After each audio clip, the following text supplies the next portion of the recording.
మనం రోజూ ఎన్నో పనులు చేస్తుంటాం, ఎన్నో నిర్ణయాలు తీసుకుంటాం, చాలాసార్లు ఆలోచించకుండా ఊరికే అలవాటుగా చేసేస్తుంటాం. అవును. కాని ఒక పని చేశాక అయ్యో ఇలా కాకుండా ఇంకోలా చేసుండాల్సింది అని ఎప్పుడైనా అనిపించిందా? చాలాసార్లు. అందరికీ అనిపిస్తుంది. మన చర్యలకు ఒక రకమైన యూజర్ మాన్యువల్ లాంటిదుంటే బాగుండును కదా. ఈరోజు మనం సరిగ్గా అలాంటి ఒక పద్ధతి గురించే లోతుగా చర్చించబోతున్నాం. ఆ? మన చేతిలో the mirror of moral reflection అనే ఒక అద్భుతమైన మూలముంది. ఇది సుమారు 2500 సంవత్సరాల క్రితం బుద్ధుడు తన సొంత కుమారుడు రాహులుడికిచ్చిన ఉపదేశమనమాట. అవును. ఇది పాళీ భాషలోని మధ్యమ నికాయ గ్రంథంలోని 61వ సూత్తం.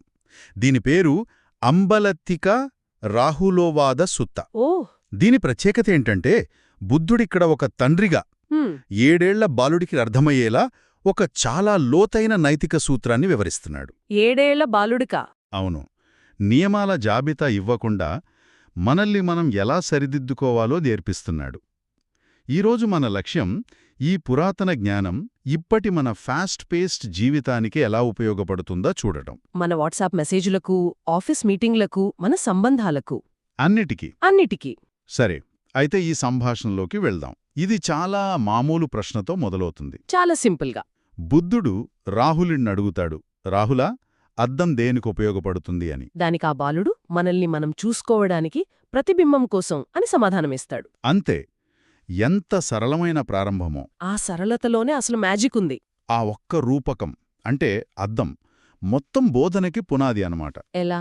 అద్దం మన ముఖం మీద ఉన్న మచ్చను, మురికిని ఎలా చూపిస్తుందో, అలాగే స్వీయ పరిశీలన అనే అద్దం మన చర్యలలోని లోపాలను మనకు చూపిస్తుంది. ఓకే.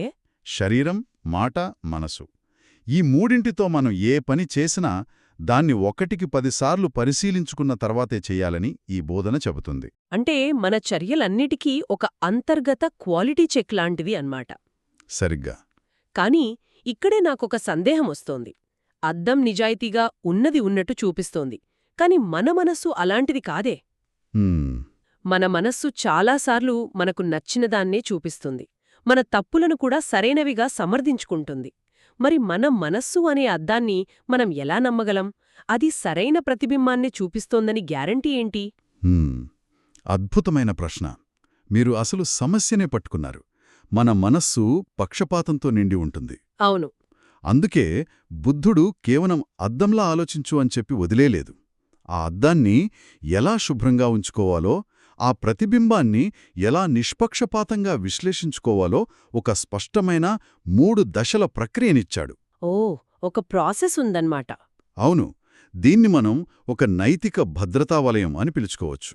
ఓకే, ఒక భద్రతా వలయం వినడానికి ఆసక్తికరంగా ఉంది.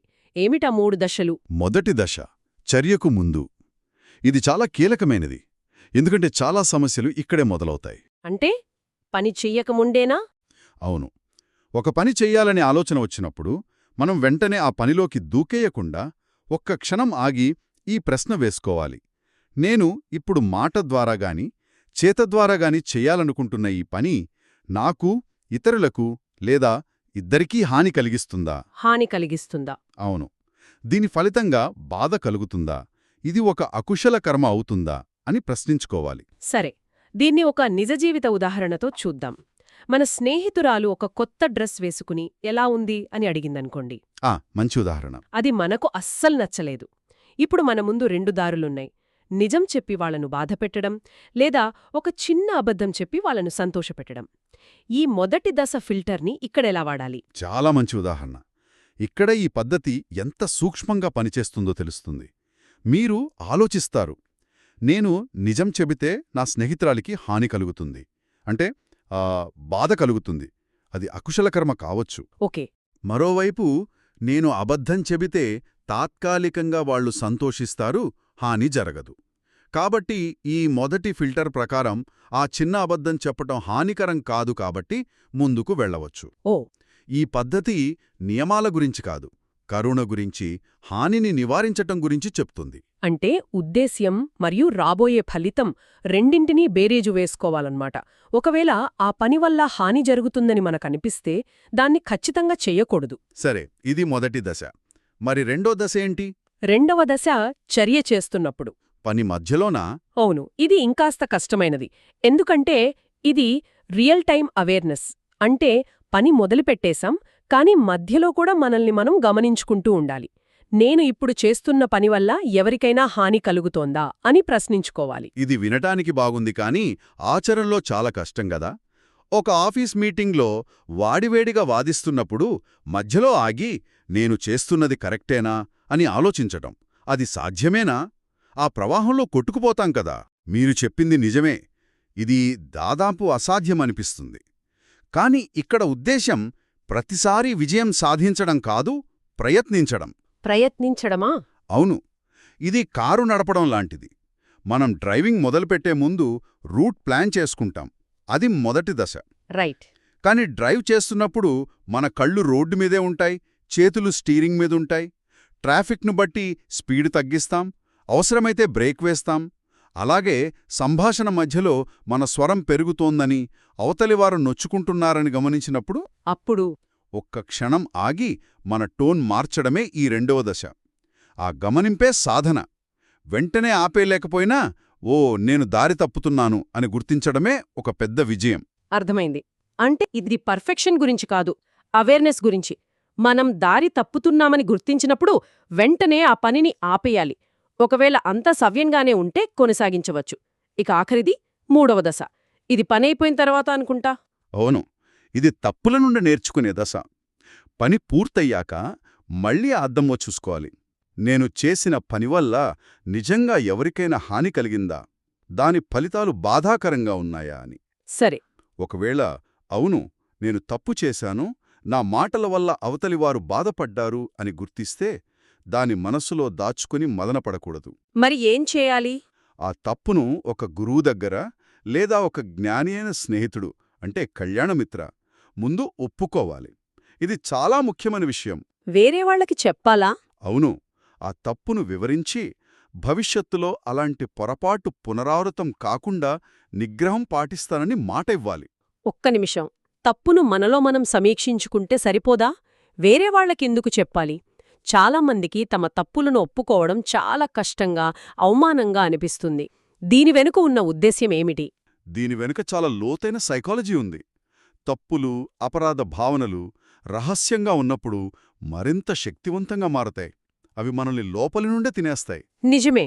అదే తప్పును మనం నమ్మే ఒకడి ముందు ఒప్పుకున్నప్పుడు దాని శక్తి పోతుంది. అది మనల్ని బంధించిన గొలుసు నుండి విముక్తి లభించినట్టుంటుంది. ఇది కేవలం శిక్ష కోసం కాదు, శుద్ధి కోసం. ఓకే. ఆ జ్ఞాని అయిన స్నేహితుడు మనకు సరైన మార్గాన్ని చూపించగలడు. ఆ రోజుల్లో ఒక భిక్షువు తన తోటి భిక్షువుల ముందు తన తప్పులను ఒప్పుకునేవాడు.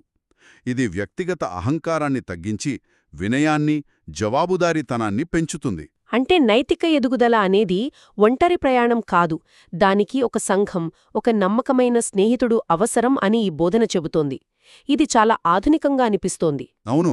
సరే, ఒకవేళ మనం చేసిన పనివల్ల మంచి ఫలితమే వస్తే, ఎవరికి హాని జరగకపోతే అప్పుడేం చెయ్యాలి? అప్పుడు ఆ చేసిన మంచి పనికి సంతోషించాలి, ఆనందంగా ఉండాలి.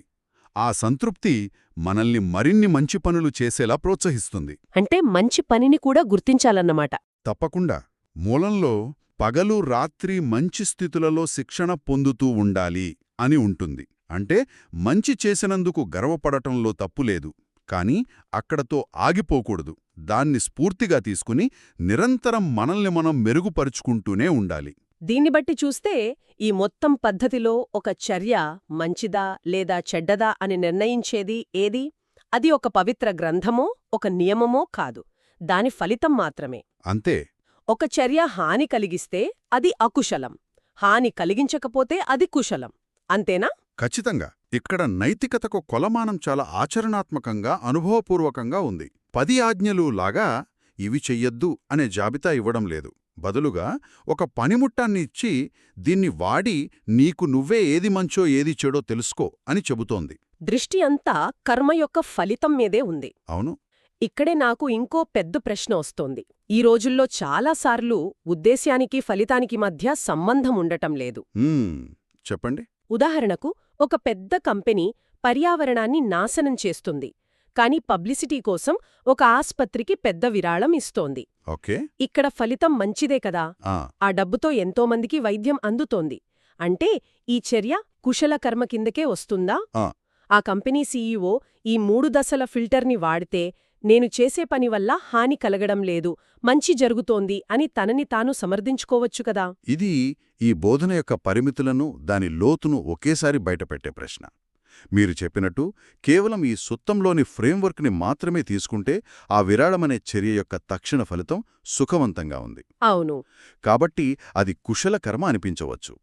కాని బౌద్ధధర్మంలోని ఇతర బోధనలు ఉద్దేశానికి అంటే చేతనకు కూడా అత్యంత ప్రాముఖ్యతనిస్తాయి. బుద్ధుడు చేతనే కర్మ అని కూడా చెప్పాడు.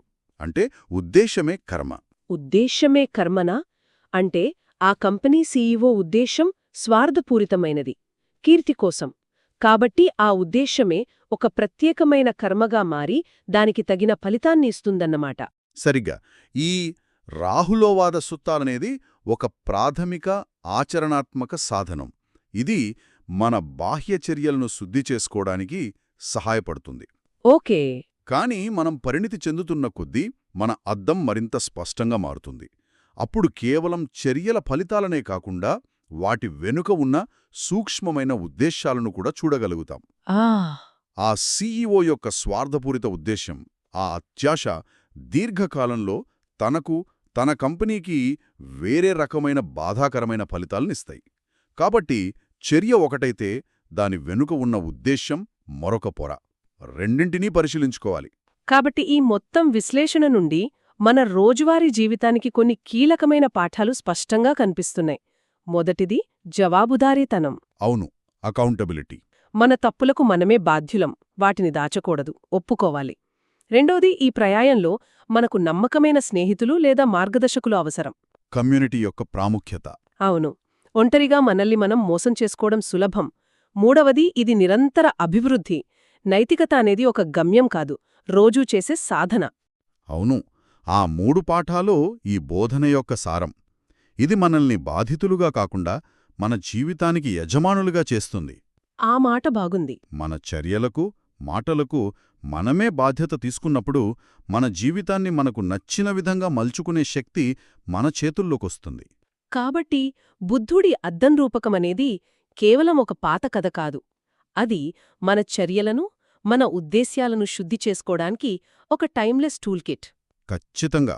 చర్యకు ముందు, చర్య సమయంలో మరియు చర్య తర్వాత ఈ 3 దశల స్వీయ పరిశీలన మనల్ని మరింత స్పృహతో, మరింత కరుణతో జీవించేలా చేస్తుంది.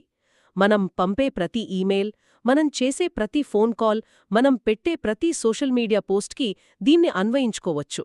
నిజమే. అయితే ఇది మనకోసం మనం ఆలోచించుకోవాల్సిన ఒక చివరి ప్రశ్నను మిగిల్చి వెళ్తోంది. ఏమిటది? ఈ బోధనంతా మన చర్యలను పరిశీలించుకోవడం గురించి.